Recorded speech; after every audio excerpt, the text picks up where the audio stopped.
ओम पूर्णमदः पूर्णमिदं पूर्णात् पूर्णमुदच्यते पूर्णस्य पूर्णमादाय पूर्णमेवावशिष्यते। ओम शांति शांति शांति। नमस्कार मित्रों, आज की वीडियो में हम बृहदारण्यक उपनिषद के प्रथम अध्याय के 5वें ब्राह्मण का जो 13वां मंत्र है उसका पाठ करेंगे। तो आइए देखते हैं कि ये मंत्र क्या कहता है। तो जो मंत्र वह कहता है, अथैतस्य प्राणस्य आपः शरीरम, अर्थात अब इस प्राण का शरीर आप है।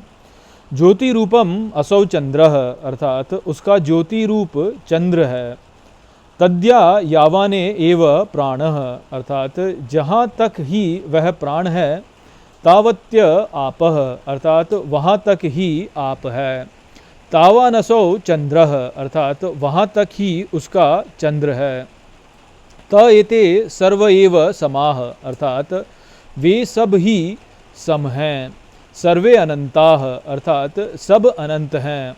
स योह एतान अंतवत उपास्ते अंतवंतम स लोकम जयति, अर्थात वह जो इस अंतवत की ही उपासना करता है वह अंतवत लोक को जीतता है। अथ योह एतान अनंत अनुपास्ते अनंतम स लोकम जयति, अर्थात अब जो इस अनंत की ही निरंतर उपासना करता है वह अनंत लोक को जीतता है। तो ये यहाँ पे 13वां मंत्र था और यहाँ पे बताया जा रहा है कि जो प्राण है उसका जो शरीर है वह अप है। अब देखिए यहाँ पे अप बोला ना, अप जिसको जल बोलते हैं, तो जल नहीं है वह, वास्तव में वह प्राण जो है, प्राण का शरीर अप है और उसका जो ज्योति रूप है वह चंद्र है। और जहाँ तक वह प्राण है वहाँ तक ही अप है और वहाँ तक ही चंद्र है। तो जो ये समझता है वह फिर ये भी जानता है कि ये सब वास्तव में सम है और ये सब अनंत हैं। तो जो इसको अंतवत मानता है वह तो जो है अंतवत लोक को जाता है और जो इसको अनंत मानता है वह फिर अनंत लोक को जीतता है। तो यहाँ पर जो है प्राण और अप को हम अच्छे से समझ सकते हैं। अब पिछले मंत्र में मैंने जब आपको समझाया था तो मैं बहुत अच्छे से समझा नहीं पाया था उसको, परंतु यहाँ पे जो है अब हम प्राण को और अच्छे से समझते हैं। प्रायः लोग जब प्राण को सोचते हैं तो केवल उसे जीवन शक्ति तक सोच लेते हैं और सोचते हैं कि बस जी ये जो हमारा शरीर है इसमें जो नर्व्स हैं हमारी, उन नर्व्स में जो एनर्जी चल रही है वो है प्राण है बस, और जी प्राण जो है वह तो बस मरने पर प्राण नष्ट हो जाता है। इस प्रकार की बात लोग करते हैं कि जी हमने तो जी प्राण को तो कोई दिव्य चीज़ नहीं है, हमने तो एक्सप्लेन कर दिया है प्राण जो है केवल शरीर की लाइफ एनर्जी है। और साइंस में और मेडिसिन में हम समझ चुके हैं, देखिए कि जी अब प्राण जो है ये कैसे काम करता है। बस जो है हमारे अंदर जो है एनर्जी आती है और ये इलेक्ट्रिकल सिग्नल्स हैं ये चलते हैं इसके साथ में, यही प्राण है वास्तव में, इतना समझते हैं लोग। परंतु ऐसी बात नहीं है। यहाँ पर जो है बताया गया कि प्राण का जो ज्योति स्वरूप है वह चंद्र है और प्राण जो है वह अप है, ये बताया गया है यहाँ पे।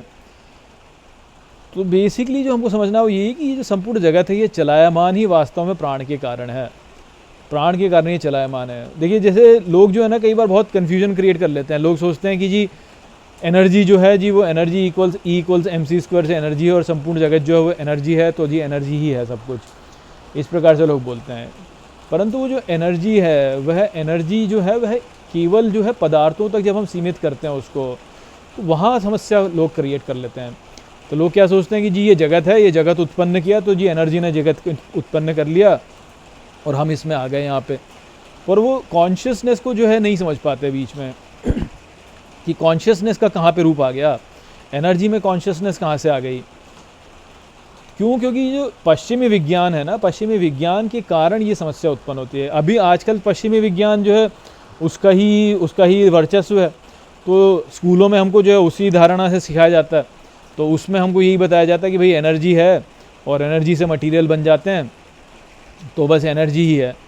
परंतु वो जो धारणा है उसमें जो हमारी चेतना है उसका कोई एक्सप्लेनेशन नहीं आ पाता, क्योंकि हम ये नहीं समझ पाते कि भाई फिर एनर्जी है तो ठीक है, एनर्जी से हमारा चेतना कहाँ से आ गई, जो चेतना है तो क्योंकि वो एनर्जी उसने मटेरियल बना दिया। अब मटेरियल तो जड़ है, तो जड़ मटेरियल है तो एनर्जी जो है वह भी जड़ हो जाती है। फिर जो हम हैं, हमारा जो स्वरूप है, जो हमारा जो चेतना वाला स्वरूप है, उसको हम कैसे एक्सप्लेन करें, उसके एक्सप्लेनेशन नहीं आ पाती इसमें।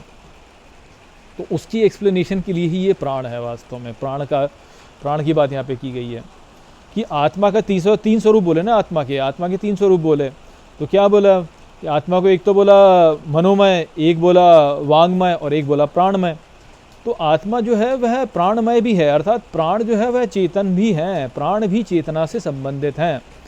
ये बातें जो कि लोग समझ नहीं पाते हैं। लोगों को लगता है कि प्राण जो है वह चेतन नहीं है, लोगों को लगता है प्राण जो है वो तो स्थूल है, वो चेतन नहीं है, ऐसा सोचते हैं।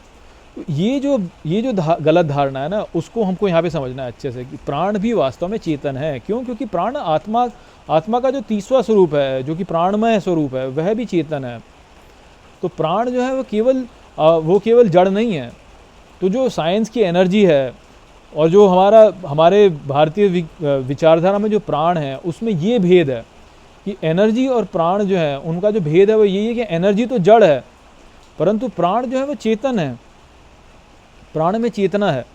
तो प्राण में चेतना है, तो अब वो कैसे समझा जाए, उसको कैसे समझा जाए? तो यहाँ पे उसका ज्योति स्वरूप से हम उसको समझ सकते हैं। यहाँ पे ज्योति स्वरूप बोला है चंद्रमा, कि जो प्राण का ज्योति स्वरूप है वह चंद्रमा है, वह चंद्रमा है। तो प्राण का ज्योति स्वरूप चंद्रमा है, तो इससे क्या अर्थ है? देखिए, पिछले मंत्र में क्या बताया कि मन का जो ज्योति स्वरूप है वो क्या है? आदित्य, अर्थात सूर्य। आप यहाँ पे सूर्य समझ सकते हैं उसको। मैंने कई बार बोला आपको कि आदित्य को सूर्य मत समझिए, परंतु सूर्य, यहाँ पे सूर्य समझ सकते हैं उसको। अब जो सूर्य है वो कभी घटता बढ़ता है क्या? वो कभी घटता बढ़ता नहीं है ना, वो जैसा है वैसा का वैसे रहता है। पूरा गोला है तो पूरा गोला ही रहता है। तो मन जो है या द्यो जो है, जो आकाश जो है, वह उसमें परिवर्तन नहीं होता, वो जैसा है वैसा ही रहता है। और जो पदार्थ हैं, जो वाक है, जो पदार्थ हैं, उनमें परिवर्तन होता है, वो परिवर्तनशील हैं, परंतु उनमें परिवर्तन जो है वह परिवर्तन ऐसा है कि वह परिवर्तन निरंतर ही परिवर्तन है।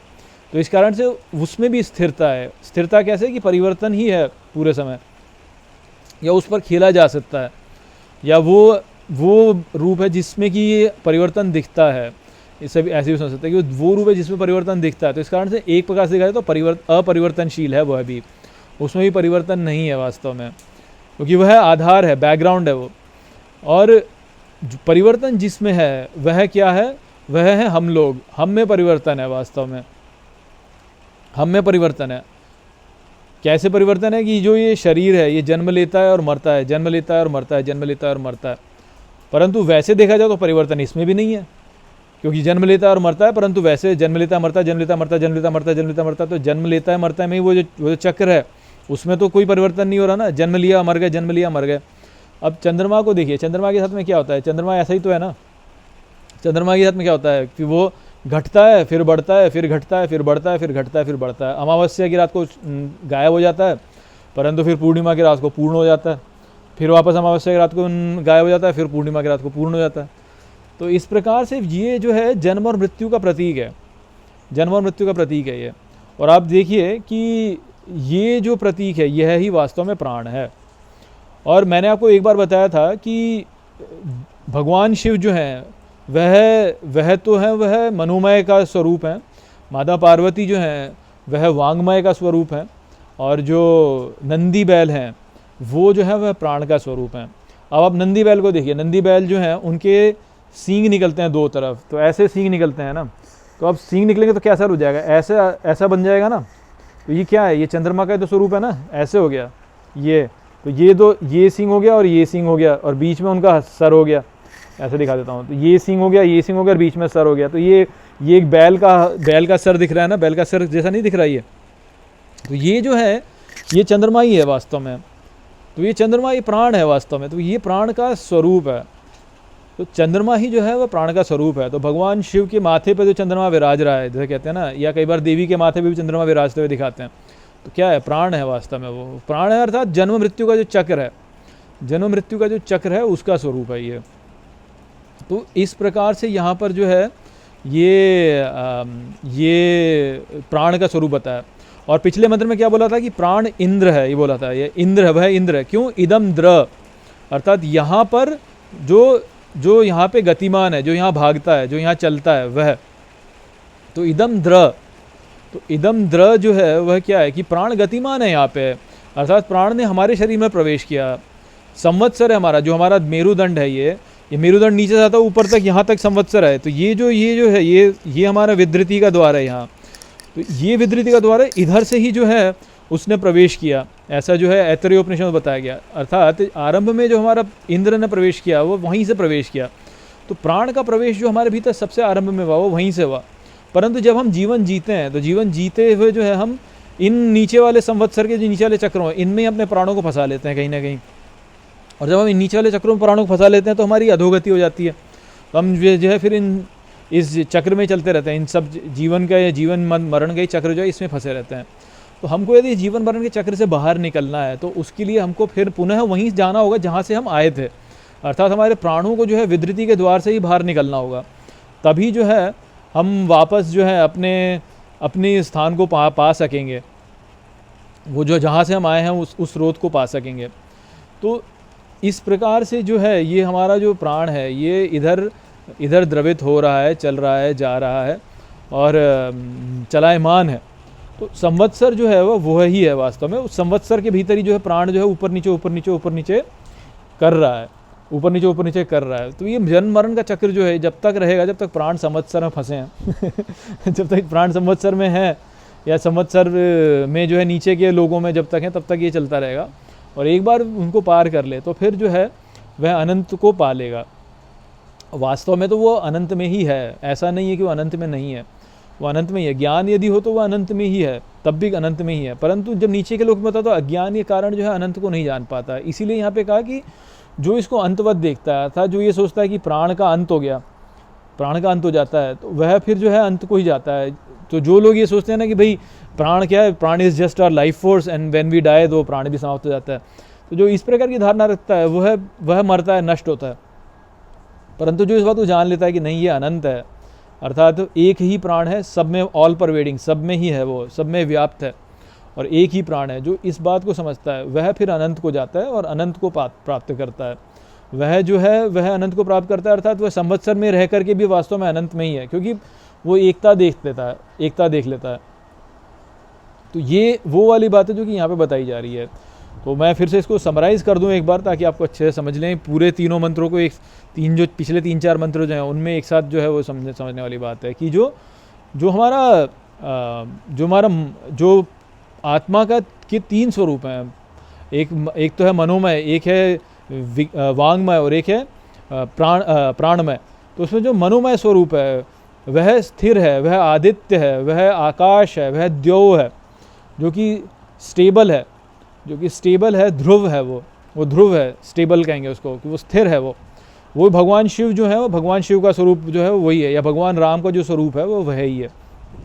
फिर जो वांगमय स्वरूप है, आत्मा का जो वांगमय स्वरूप है, वांगमय स्वरूप वो है जो कि पदार्थ हैं। तो पृथ्वी है, पदार्थ है, जिस पर क्रिया होती है। तो वो जो क्रिया होती है वह किस पर होती है, तो वही जो है वो माता पार्वती का स्वरूप है, वही सीता मैया का स्वरूप है। तो वह पदार्थ है, वह प्रकृति है, वह वो आधार है जिस पर कि ये स्वरूप होता है। और फिर प्राणमय जो है वह कौन है, तो वह भगवान, वह नंदी हैं या वो हनुमान जी हैं, वह प्राण स्वरूप है जो कि इस जगत में ही है, परंतु वह भागता है, इधर उधर चलता है, जन्म मृत्यु के चक्र में चलता है। वह आता है, मरता है, पुनः जीवन प्राप्त करता है, पुनः मरता है, पुनः जीवन प्राप्त करता है, पुनः मरता है, पुनः जीवन प्राप्त करता है। या इसको आप भगवान विष्णु और माता लक्ष्मी और शेषनाग के रूप में भी समझ सकते हैं। शेषनाग जो है वह प्राण है, माता लक्ष्मी जो है वह वांगमय है, और भगवान विष्णु जो है वह मनोमय है। या यदि आप इसको बाइबल के रूप में समझें, यदि आप इसको क्रिश्चियन विचारधारा में समझें, तो गॉड जो है वह मनोमय है, आत्मा का मनोमय रूप है, और जो होली स्पिरिट है वह वांगमय रूप है, और जो प्राणमय स्वरूप है वह कौन है, तो वह जीसस जो है वह प्राणमय स्वरूप है। तो वो भी यहाँ पे समझा सकता है। और देखिए जैसे बाइबल में बोला जाता है ना कि भगवान जो था उसने जब पृथ्वी को जब उसने सृष्टि की तो वो जल के ऊपर उनकी आत्मा घूम रही थी। तो वो जल नहीं है, वास्तव में वो अप है। अप को लोग जल बोल देते हैं बार बार, जल जल जल, कि अप जो है वो जल है।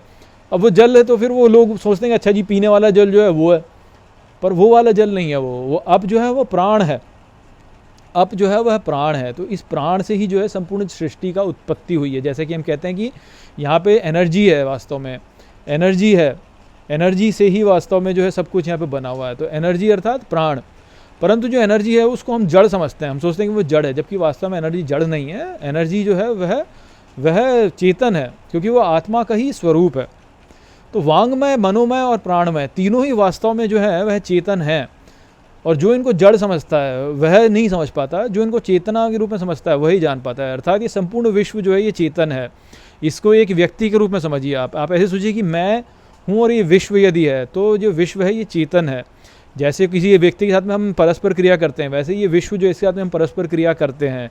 जैसे हम इसकी ओर भावना डालते हैं, वैसी भावना ही हमारी ओर वापस डालता है। जैसे कोई व्यक्ति जिससे हम जैसा बर्ताव करते हैं वो वैसे ही बर्ताव उल्टा करता है ना। तो ये सब वास्तव में एक ही है और ये अनंत है। जो इस प्रकार से इसको देखता है उसको ज्ञान है, और जो इस बात प्रकार से नहीं देखता वह अज्ञान में, वह ज्ञान में। तो वो संदेश था यहाँ पर इस मंत्र में। आशा करता हूँ कि मैंने इस मंत्र को आपको अच्छे से समझा दिया होगा। चलिए इसी के साथ इस वीडियो को यहीं पे समाप्त करते हैं। नमस्ते।